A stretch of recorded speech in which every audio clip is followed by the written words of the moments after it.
মধ্যেই কিন্তু কৃষক বন্ধু প্রকল্পের ওয়েবসাইটে একটি গুরুত্বপূর্ণ নির্দেশ জারি করা হয়েছে, অর্থাৎ গুরুত্বপূর্ণ নোটিশ জারি করা হয়েছে এবং সেই নোটিশে বলা হয়েছে যে কৃষক বন্ধু প্রকল্পের 2025 সালের খারিফ মৌসুমের টাকা কবে থেকে দেওয়া হবে। এছাড়াও বন্ধুরা অনেক কৃষকদের অ্যাকাউন্টে ইতিমধ্যেই কিন্তু টাকা পৌঁছে গিয়েছে।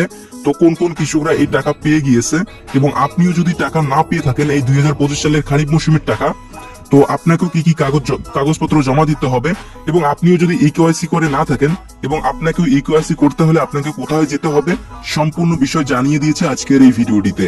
তো বন্ধুরা এছাড়াও কিন্তু আলু চাষীদের অর্থাৎ বাংলা শস্য বীমা যোজনা প্রকল্পে 158 কোটি টাকা বরাদ্দ করা হয়েছে। তো এই বাংলা শস্য বীমা যোজনার টাকা ইতিমধ্যেই ছাড়া হয়েছে। তো কোন কোন কৃষকদের অ্যাকাউন্টে বাংলা শস্য বীমা যোজনার টাকা ঢুকছে সেটাও জানিয়ে দিব এই ভিডিওটিতে। তো বন্ধুরা ভিডিওটি একটি গুরুত্বপূর্ণ হতে চলেছে, তাই বন্ধুরা ভিডিওটি লাস্ট পর্যন্ত দেখতে থাকুন। আর যে সমস্ত কৃষক ভাইরা এখনো পর্যন্ত আমাদের ইউটিউব চ্যানেলটিকে সাবস্ক্রাইব করেননি, আপনাদেরকে রিকোয়েস্ট করবো অবশ্যই আমাদের চ্যানেলটিকে সাবস্ক্রাইব করে পাশে থাকা বেল আইকনটি প্রেস করে আমাদের সাথেই থাকবেন। তাহলে বন্ধু কৃষক বন্ধু প্রকল্প সহ কেন্দ্রীয় ও রাজ্য সরকারের যে কোনো সরকারি প্রকল্পের আপডেট সর্বপ্রথম আপনি আপনার মোবাইলে নোটিফিকেশনের মাধ্যমে পেয়ে যাবেন। তাহলে চলুন বন্ধুরা দেখে নেওয়া যাক আজকের এই প্রতিবেদনে কি বলা হয়েছে। দেখুন, বলা হয়েছে যে কৃষক বন্ধু প্রকল্পের খরিফ মৌসুমে 2000 ও 5000 টাকা দেওয়ার ফাইনাল তারিখ প্রকাশ। তো কবে থেকে আপনারা এই টাকা ব্যাংক অ্যাকাউন্টে পেতে শুরু করবেন, সেই সঙ্গে কিন্তু অনেক কৃষকরা এবারের টাকা ব্যাংক অ্যাকাউন্টে পাবেন না। এরই পাশাপাশি আলু চাষীদের জন্য 158 কোটি টাকা বরাদ্দ, অর্থাৎ বাংলা শস্য বীমা যোজনার টাকাও কিন্তু আপনাদের ব্যাংক অ্যাকাউন্টে দেওয়া শুরু হয়েছে। তো চলুন এই সমস্ত বিষয়ে বিস্তারিতভাবে জেনে নেওয়া যাক। তো তারপর বলা হয়েছে যে কৃষকরা আমাদের জীবনের অন্নদাতা হলেও অনেক সময় তারাই থাকেন অন্ধকারে। জমিতে ফসল ফলানোর আগে যে লড়াইটা শুরু করেন তারা, তা আর্থিক টানাপোড়েন এবং প্রাকৃতিক দুর্যোগে কিন্তু ভরা থাকেন। তো এই সমস্যা মেটাতেই পশ্চিমবঙ্গ রাজ্য সরকার এক দারুণ উদ্যোগ নেয়, এই কৃষক বন্ধু প্রকল্প। তো এই প্রকল্প চালু হয় 2019 সালের 1 জানুয়ারি। মুখ্যমন্ত্রী মমতা বন্দ্যোপাধ্যায়ের ঘোষণা অনুযায়ী এই প্রকল্পের মূল উদ্দেশ্য ছিল যে জমির মালিক বা কৃষকদের আর্থিক সহায়তা ও সামাজিক নিরাপত্তা দেওয়া। প্রথমে এই প্রকল্পে কৃষকদের বছরে মোট 5000 টাকা করে দেওয়া হতো, অর্থাৎ রবি ও খরিফ এই দুটি মৌসুমেই কিছুটা আর্থিক সাহায্য দিত এই প্রকল্প। কিন্তু বর্তমানে চাষের খরচ বেড়ে যাওয়ায় এবং কৃষকদের চাহিদার কথা মাথায় রেখেই রাজ্য সরকার 2021 সালে ঘোষণা করেন যে প্রকল্পের টাকা বাড়ানো হবে। যাদের 1 একর বা তার বেশি জমি আছে তারা বছরে 10,000 টাকা করে পান দুটি কিস্তিতে, এবং যাদের 1 একরের কম জমি আছে তারা প্রতি কিস্তিতে 2000 টাকা, অর্থাৎ বছরে মোট 4000 টাকা করে পান। আমরা জানি যে আগে যখন কৃষক বন্ধু প্রকল্পের টাকা দেওয়া হতো তখন সরকারের পক্ষ থেকে একটি বিশেষ ব্যানার প্রকাশ করা হতো, আর সেই ব্যানারে লেখা থাকতো যে কবে মুখ্যমন্ত্রী মমতা বন্দ্যোপাধ্যায় কোন জেলার সভা থেকে টাকা পাঠাবেন।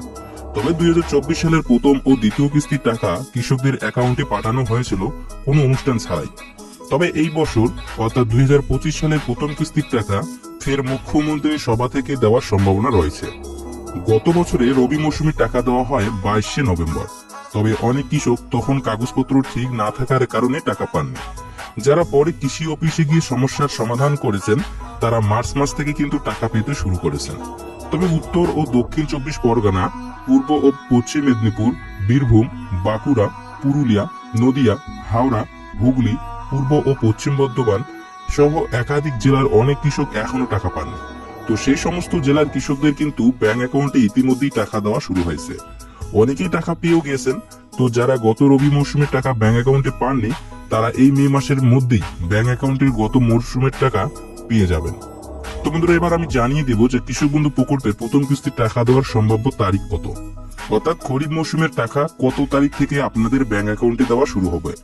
তো বন্ধুরা দেখুন, এই বিষয়ে বলা হয়েছে যে আমরা জানি 2019 সালে কৃষকদের জন্য মাননীয় মুখ্যমন্ত্রী মমতা বন্দ্যোপাধ্যায় কৃষক বন্ধু প্রকল্প চালু করেছিলেন।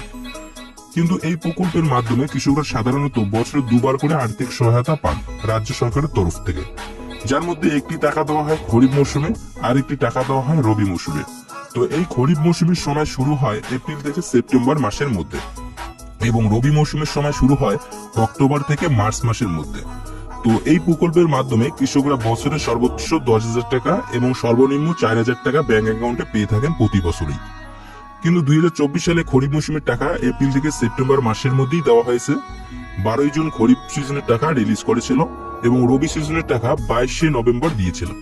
2025 সালে খরিফ সিজনের টাকা কবে দেওয়া হবে সেই বিষয়ে কৃষি দপ্তর সূত্রে জানানো হয়েছে যে এবার আগামী জুন মাস থেকেই দেওয়া শুরু হবে এই প্রকল্পের টাকা।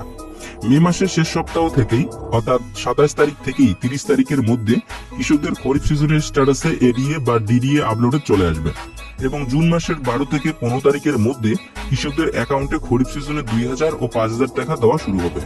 অর্থাৎ বন্ধুরা বুঝতেই পারলেন যে কৃষক বন্ধু প্রকল্পের 2025 সালের খরিফ সিজনের টাকা জুন মাস থেকে আপনাদের অ্যাকাউন্টে ঢুকতে শুরু করবে। মে মাসের শেষ সপ্তাহ থেকে টাকা দেওয়ার প্রসেস শুরু হবে এবং আপনাদের কিন্তু স্ট্যাটাসে আপডেট চলে আসবে। তারপরে জুন মাসের 12 থেকে 15 তারিখের মধ্যে এই টাকা আপনাদের অ্যাকাউন্টে ঢুকতে শুরু করবে।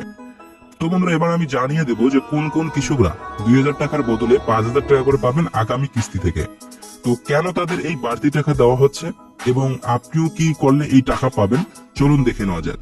তো বন্ধুরা দেখুন, এই বিষয়ে বলা হয়েছে যে কৃষক বন্ধু প্রকল্পের পক্ষ থেকে নতুন যে একটি আপডেট পাওয়া যাচ্ছে সেখানে জানা যাচ্ছে যে এবার অনেক কৃষকদের 2000 টাকার পরিবর্তে 5000 টাকা দেবে, কারণ এই সমস্ত কৃষকদের বর্তমানে জমির পরিমাণ বেশি।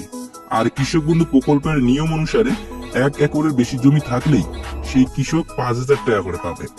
আগে এদের 1 একরের চেয়ে কম জমি থাকলেও বর্তমানে তাদের জমি বাড়ার কারণে তাদের বেশি টাকা দেওয়া হবে। তো বন্ধুরা এই ছিল আজকের ভিডিওটির আপডেট। তো বন্ধুরা আজকের ভিডিওটির আপডেট আপনাদেরকে কেমন লাগলো তা অবশ্যই আপনারা কমেন্ট করে জানাবেন। এছাড়া বন্ধুরা যদি আপনি আমাদের এই চ্যানেলটিকে সাবস্ক্রাইব করে না থাকেন তো অবশ্যই নিচে লাল আকারে সাবস্ক্রাইব বাটনে ক্লিক করে আমাদের চ্যানেলটিকে সাবস্ক্রাইব করে পাশে থাকা বেল আইকনটি প্রেস করে আমাদের সাথেই থাকবেন। দেখা হচ্ছে আরো একটি নতুন ভিডিওতে। ততক্ষণ সুস্থ থাকুন, টেক কেয়ার।